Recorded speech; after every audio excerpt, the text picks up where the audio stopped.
Assalamualaikum warahmatullahi wabarakatuh. Berjumpa kembali di channel Perawat Online. Pada kesempatan kali ini kita akan melanjutkan ya pembahasan mengenai latihan soal P3K khusus perawat ya, baik yang D3 maupun yang S1 atau DAS. Nah, bagi teman-teman yang baru menemukan channel ini, jangan lupa klik subscribe dan aktifkan loncengnya supaya teman-teman selalu update video terbaru dari channel ini. Oke, langsung saja kita mulai untuk pembahasan latihan soal pada kesempatan kali ini. Oke, soal pertama. Seorang laki-laki usia 32 tahun tiba di ruang IGD dengan keluhan nyeri dada sejak 4 jam yang lalu. Hasil spesimen darah troponin T menunjukkan nilai 0,6. Apakah indikasi hasil pemeriksaan tersebut? A. Kadar normal, B. Menunjukkan infak miokard, C. Menunjukkan kemungkinan gastritis, D. Menunjukkan pencetus angina, atau yang E adalah menunjukkan gagal ginjal.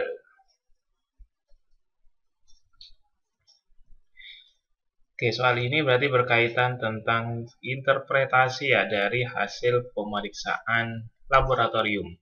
Nah, di kasus yang bisa kita garis bawahi adalah di sini ada hasil laboratorium berupa troponin T ya. Troponin T menunjukkan nilainya adalah 0,6. Nah, kira-kira hasil troponin T itu mengarah ke mana? Nah, kita tahu bahwasanya nilai troponin T normal itu setidaknya di bawah 0,03 lah, biasanya di bawah 0,03. Nah, di kasus ini sudah sampai 0,6. Nah, itu adalah mengarah ke gangguan di bagian jantung ya. Jadi, jawaban yang tepat adalah yang opsi B, yaitu adalah menunjukkan adanya infak miokard.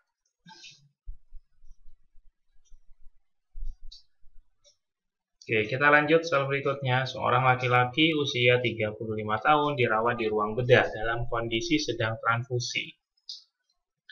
Saat hendak melakukan pemeriksaan, perawat menemukan adanya reaksi transfusi dan menghentikan transfusi tersebut. Apakah tindakan selanjutnya yang dilakukan perawat? A. Lepaskan selang transfusi, B. Pemberian larutan dextrose 5%, C. Pemberian normal salin NaCl, D.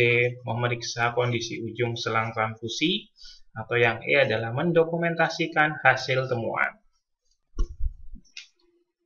Oke, jadi pada kasus ini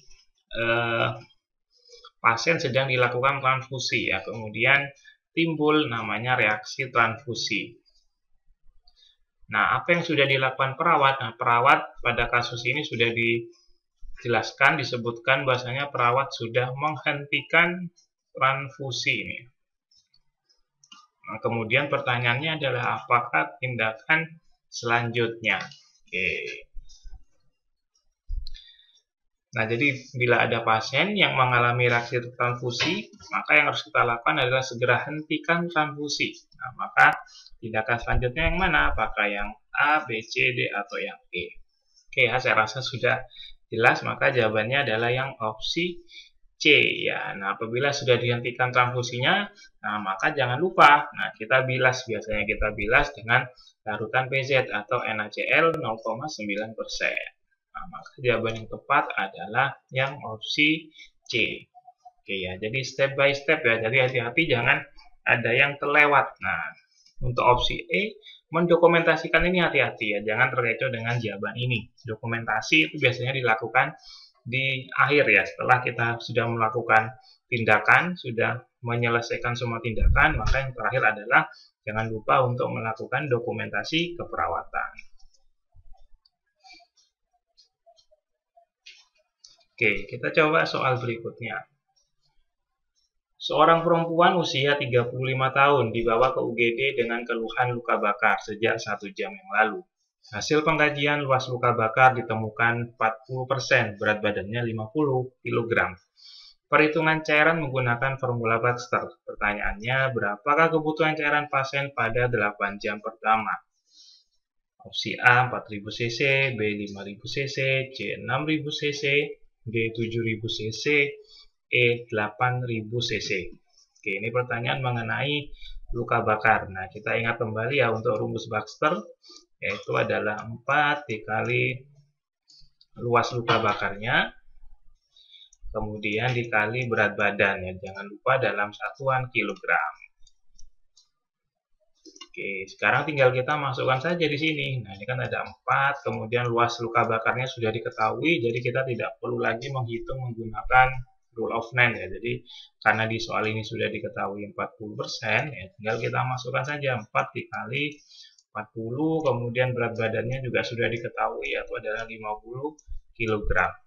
Jadi, 4 dikali 40 dikali 50. Nah, maka akan mendapatkan hasil 8.000. Nah,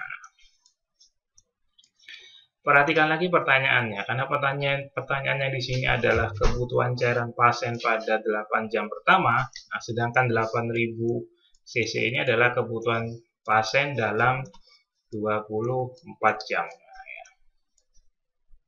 Nah, dalam 24 jam, karena pertanyaannya 8 jam, maka soal ini belum selesai, maka kita bagi 2 ya, atau kita kalikan setengah, atau kita ambil separuhnya dari 24 jam, maka hasilnya baru diketahui adalah yang benar adalah 4.000 cc. Nah, karena pertanyaannya 8 jam pertama, kecuali kalau pertanyaannya adalah dalam 24 jam, maka jawabannya 8.000. Karena di pertanyaannya pada soal ini yang ditanyakan adalah kebutuhan cairan pasien pada 8 jam pertama, maka jawabannya adalah yang 4.000 cc.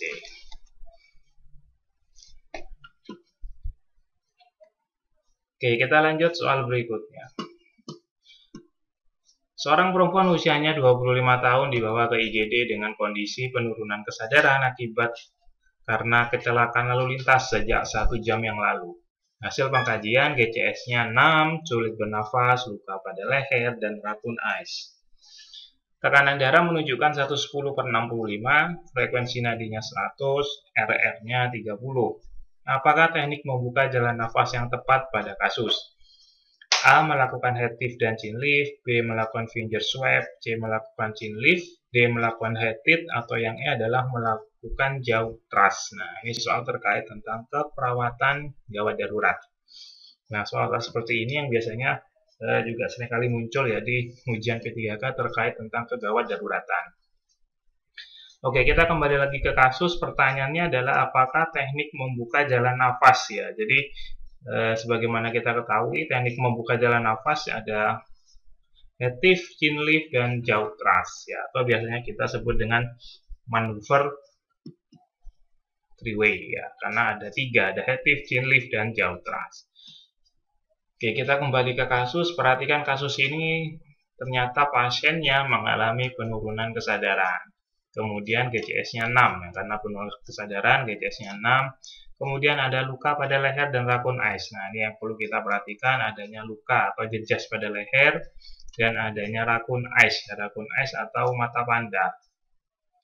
Nah, ini menunjukkan bahwasanya pasien ini mengalami cedera servikal. Nah, maka kita sudah punya bayangan ya, kalau pasien ini kita curigai cedera servikal, maka kita cari teknik membuka jalan nafas yang aman untuk pasien-pasien dengan cedera servikal. Oke, maka jawabannya yang mana? Oke, jawabannya yang paling aman adalah yang opsi E, yaitu adalah melakukan jaw thrust. Nah, jaw thrust ini adalah tindakan atau teknik membuka jalan nafas yang aman bagi pasien-pasien yang dicurigai dengan adanya cedera servikal.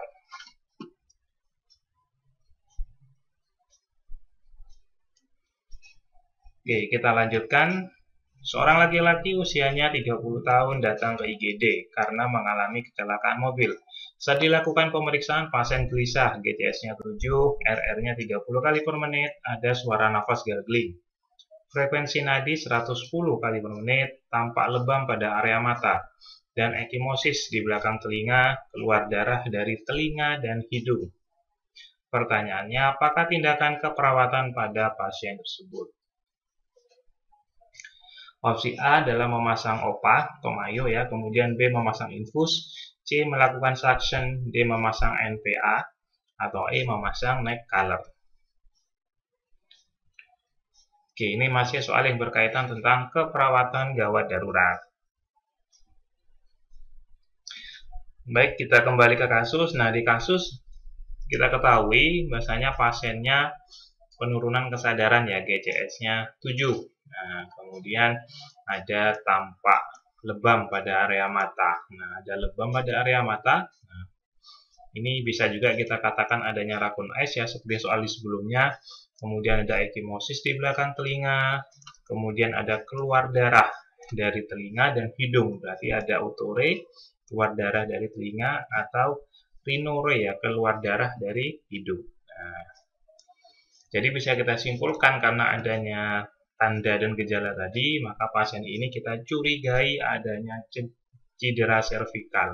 Nah, maka jawabannya apa kira-kira yang berkaitan tentang pasien yang dicurigai cedera servikal? Ya, maka tindakan keperawatan yang kita lakukan, yang harus pertama kali kita lakukan, yaitu adalah amankan dari posisi servikalnya. Ya, jadi sebelum kita melakukan tindakan apapun ke pasien dengan cedera servikal, selama di kasus itu tidak ada keterangan pasien itu sudah dipasang neck collar atau color brace, maka yang kita lakukan adalah memasang neck collar ya. Supaya apa? Supaya untuk mengamankan dari posisi servikal. Karena percuma kita melakukan tindakan keperawatan kalau kondisi servikalnya belum aman. Itu juga malah membahayakan pasien ya. Jadi jawaban yang tepat adalah yang opsi E, yaitu adalah memasang neck collar.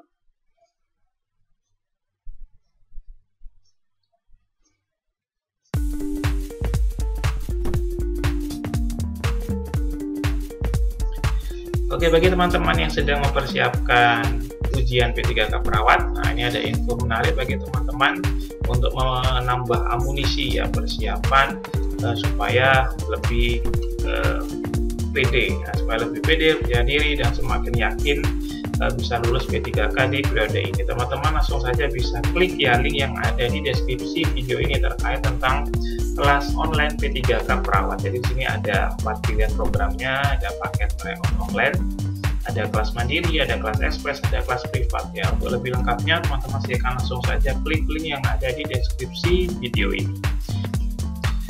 Baik, cukup sekian untuk video pembelajaran pada kesempatan kali ini. Semoga bermanfaat teman-teman semuanya. Saya akhiri. Wassalamualaikum warahmatullahi wabarakatuh.